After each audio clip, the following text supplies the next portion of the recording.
Most people don't realize that if you were to walk up to Jesus and say, "Hi there, Mr. Christ," he wouldn't know who you're talking about because it's not his last name.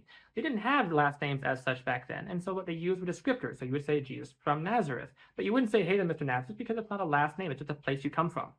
Or you could say Jesus the carpenter, but you wouldn't say, "Hey there, Mr. Carpenter," because, again, it's not his last name. And so what does Christ actually mean? Christ is the Greek translation of the Hebrew word Messiah, which in turn means in English, the anointed one. So if you were thinking of him in English, you would say Jesus the anointed.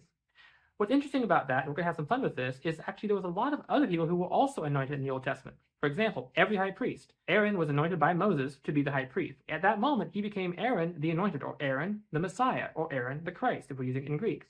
Likewise, Saul, king of Israel, was anointed by Samuel to be king. That anointing made him the Messiah, and therefore in turn made him the Christ. So you could say Saul the Christ just as accurately as you could say Jesus the Christ, because they were both anointed, and that's all that meant. So what's the significance of having Jesus be the Christ? Well, there was prophecy in the Old Testament that said that the Messiah would come, the anointed one that God had anointed, to rule over all these other anointed ones, to be King of Kings and Lord of Lords. Jesus was that Messiah, the one who was going to be anointed over and above all the other previously anointed ones.